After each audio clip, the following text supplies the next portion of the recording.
As many of you know that this last year has been a very interesting year for me with ups and downs and the knee surgery, the replacement of my both knees, and everything was working out well. And then I got into the trouble with my eye and then found a big hole in my retina, and then I have to go through that surgery.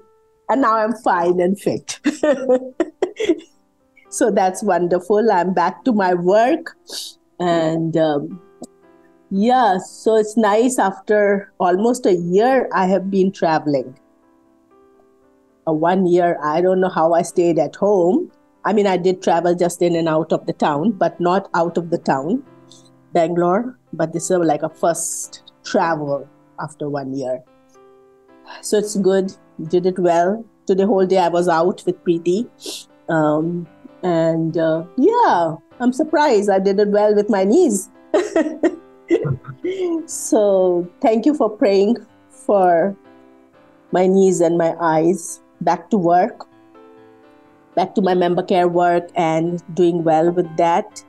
One of the highlights of last year has been that many adult MKs have approached that if they could have some kind of a WhatsApp group just to talk about their issues, what they are going through in their lives as adult MKs and PKs, yeah, and TCKs.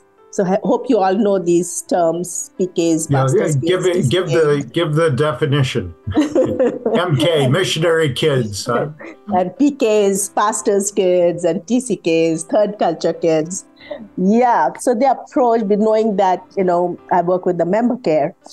And so it was interesting to listen to the stories and start this WhatsApp group where we meet once a month for 1 hour, because many of those AMKs are working. Many of them are in the corporate jobs, where one or two maybe are in the missions, but with no choice. So, yeah, so it's interesting to listen to their issues such as identity crisis, who they are, who I am as a MK.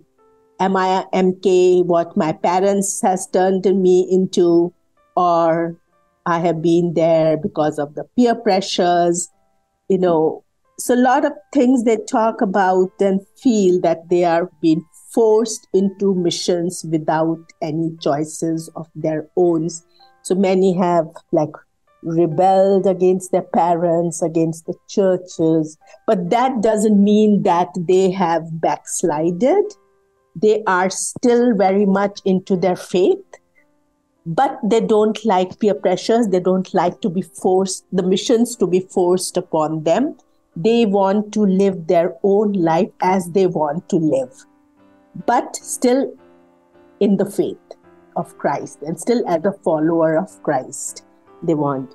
So it's interesting to talk to these AMKs from the lenses of corporate world, not from the missions or church perspectives. So it's very interesting that though they are in the corporate world, but how much they follow still their faith, their own personal faith, not the faith which their parents have forced upon them as a missionary parents. It's a very interesting to listen to their stories. And then they talked about that how much they were forced to please the missions, how much they were forced to please their parents by memorizing Bible verses, memorizing the entire Bible, which really didn't mean anything to them. Or they have been forced to sing in the churches or play the drums and the music because they were afraid what people will say to them or what they will say to their parents. So they were sort of pleasing their parents and pleasing the church and pleasing the missions. But now as they are older, all these things are coming out from their lives, that how much they hated it. how much they hated it. But they had no choice. And they felt that now when they have their own kids, they don't want to enforce these issues on them. They want to give them proper Christian values without forcing so-called faith. These are the words they use, these young people. And we don't want our children to please us, but we want them to live as a follower of Christ in a proper way, where they feel they are following Christ, but not following Christ because of their parents' force. So it's a very interesting to talk about it. I have quoted some of those things in my prayer letter, which is right now, just I'm polishing it. So what they talk about it. So in that situation, what happened, these AMKs have suggested that we should do a MK camp for the younger generation. And then we should teach them how to go about in following our Christian faith. And they were very concerned that they see that young people have been again forced into the same traditional ways, what they have gone through. So they want them to learn the techniques of today's generation, but still follow Christ. So in that scenario, we are hosting a MK camp in May, which is like a summer holidays, and where we will be inviting kids of age group between 13 and 19. So slowly kids are, like parents are registering them, and then we'll have this 4 days camp in a campsite. And we will be looking into the issues like, what is my identity? What is the peer pressure? How can I navigate certain issues in my life, especially when the world is changing? The time period has changed from the past.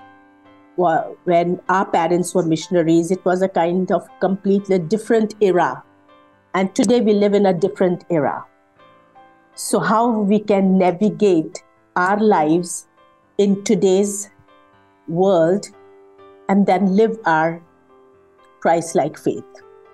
So we will be working with these kids in May, and we will have certain sessions like identity crisis, peer pressure, and also we will be doing a lot of activities, and every activity will have a spiritual ram in it. Then we will evaluate, and they will like talk about those activities, like fear or depression or anger issues, because a lot of MKs are going through a lot of anger issues in their lives, which they are not able to share with others. So we will be looking into those issues with the dating, which is a very big thing now in India. So relationships. So we'll be talking about these issues as the AMKs have suggested, and we look at it that many missionary kids, they don't know how to navigate their lives because they are in that kind of a ghetto of a mission mold, and they are looked upon as they have a halo on their head. So I hope you get that kids are looked upon, Sure. oh, Yeah. you have a halo on your head. Yeah. Why are you doing such things? Because your parents are missionaries, so you shouldn't be doing like this. So the kids say that we are normal, we are human beings, so we do make mistakes. So we are going to deal with these kind of situations. And most of our facilitators are going to be adult MKs who have gone through these issues, and now they understand it. So we'll have those kids coming in and facilitating. We'll have panel. So this is what we will be doing it. Along with that, my member care work goes on with the adult people with counseling and marriage counseling, stress, depression, anxiety, stress, which missionaries go through that. So I work through those issues, yeah. And Children-wise, Preeti is doing really well in Prague. She's almost finishing a PhD and she has a full-time job, my daughter, here in the same university where you must have heard just shooting took place two weeks back, first time in history in Prague. And her department is just 3 minutes away from that shooting, the student who killed 15 people, staff, as well as students. And I'm glad Preeti was at home with us in Bangalore that time. And so it was a very disturbing for the whole Prague, because never has happened since 1919, I think. And so her job is, she's an international student advisor where she recruits international students for the university. And so whole day, whole night, she was working from home, where parents were calling her, canceling the appointments of students, that we don't want to send the children to Prague anymore to university. So a lot of things happen like that. But so pray for her. And then Pradeep, our son, he's doing well. And he's back at home right now in Bangalore, doing well with his projects. And so overall, I think we are learning to live, 3 of us. And and we are thankful to Paul, who calls constantly and find out how we are doing. And Dave and Kathy have been such a great encouragement all the time. And thank you, all of you, the partners who pray for us. I'm really glad for that. Yep.